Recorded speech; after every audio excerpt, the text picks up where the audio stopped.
বলছে আমার 4টা 5টা বিয়ে হয়েছে। আমি বলছি যে হ্যাঁ আমার 10টা হয়েছে।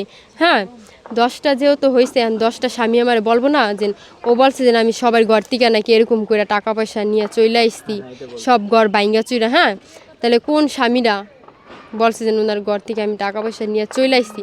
হ্যাঁ এখন বিয়ে মানে হয়েছে ঠিক আছে, কিন্তু এটা দুর্নাম যে কী কেন এতগুলো বিয়ে হইলো বা কি, কিন্তু আমি তো কারো কাছ থেকে টাকা পয়সা নিয়ে আসি নাই। যে কোনো কারণে তো একটা সংসার ভাঙে, যেন যেরকম ও আমার ফাঁসাইছে, আমি তো ওর বিয়ে করি নাই।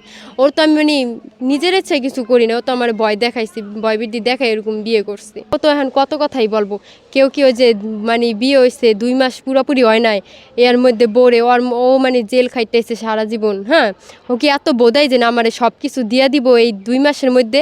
আর 2 মাস তো হয়ও নাই, সব কিছু ও দিব আমারে। ও বলছে যে না আমারে ও ফাঁসাইছে, আমার কাছে রেকর্ডিংগুলো আছে, আপনারা ভাইয়া শুনলেন যে না আমি ওর কাছ থেকে কিছু আনছি কিনা, তাইলে বুঝতে পারবেন রেকর্ডিংটা শুনলে আমি যে চলে আইলে যাই আমার ফাঁসাইব।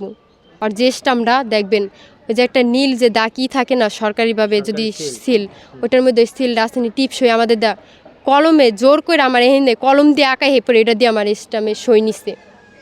মানে এভাবে টিপসই দেয় না, কলম দেয়া কি হয়? এটা কি ওই ঘটনার পরে? বিয়ের আগে নিচ্ছে আমার কাছ থেকে, মানে বলছে এটা কোর্ট কাবিন হইব।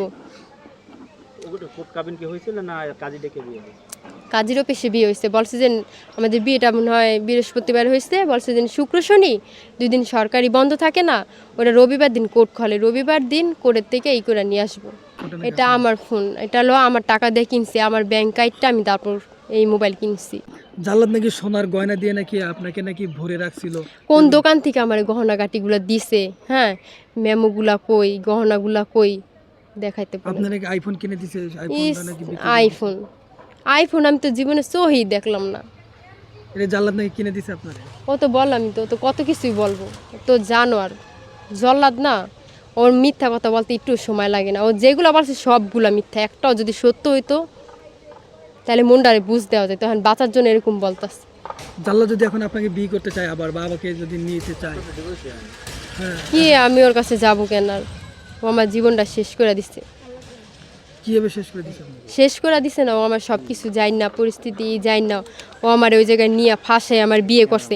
এখন তো ও বল তাহলে এত কিছু হয়ে গেল, আপনি এখনো ওনাকে ডিভোর্স দিচ্ছেন না বা উনিও দিচ্ছেন না? ও আমার কাছ থেকে আমি যে সই নিছে, আবার আরও কজনের সই নিছে, ওর একজন লোক ছিল বাবুল। হ্যাঁ তারপর আমাদের মানুষের কাছ থেকেও নিছে, কিন্তু বিয়ের সময় আর আম্মু ছিল না, আমার আম্মু রাজি ছিল না এই বিয়ে। আচ্ছা সর্বশেষ আপনি এখন কি চান? আমি চাই ওর হাত থেকে মুক্তি চাই। তাহলে তো ডিভোর্স।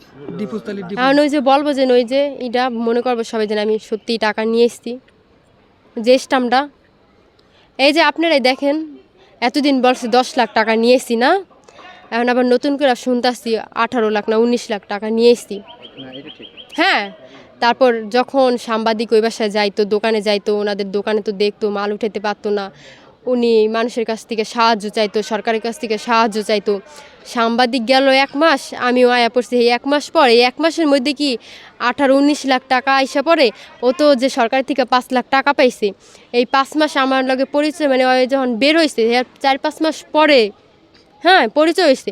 তাহলে এতদিন কেউ খায় নাই, রুম ভাড়া দেয় নাই, ও ফুর্তি করে নাই, টাকা পয়সা ভাঙে নাই?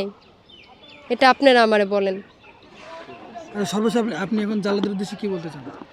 আমি একটা কথা বলতে চাই যে নো আমার এরকম করছে, এরকম বইন ডাইকা নিয়া, হ্যাঁ খালতু বোন কইয়া ছোটো বোন কইয়া নিয়ে চাকরি দিব, বিদেশ পাঠাইব, এরকম কোনো মেয়ে যেন আর এই ফক্কনে না পড়ে, হলে জীবনটা পুরা শেষ হয়ে যাবে। তোমার সব কিছু দুর্বল মানে যা আছে সব কিছু যাই না তোমার এরকম আটকায়া ব্ল্যাকমেল কইরা, তারপর তোমার এরকম ক্যামেরা সবার সামনে আনে, তারপর তোমার পচাইবো, ও ভালো সাজবো, ও নতুন ধান্দা পাচ্ছে যেন এরকম এরকম মায়ে অসহায় মেয়েদের মানে পাইলে এরকম করবো কইরা ফাঁসায়, ও সরকারের কাছ থেকে আবার নতুন কিছু টাকা পয়সা আবার পাইবো, আবার কয়দিন খাইবো, আবার এটা মানে খাওয়া শেষ হইব, আবার আবার আরেকটা মাইয়া ধরবো ধরে এরকম করবো।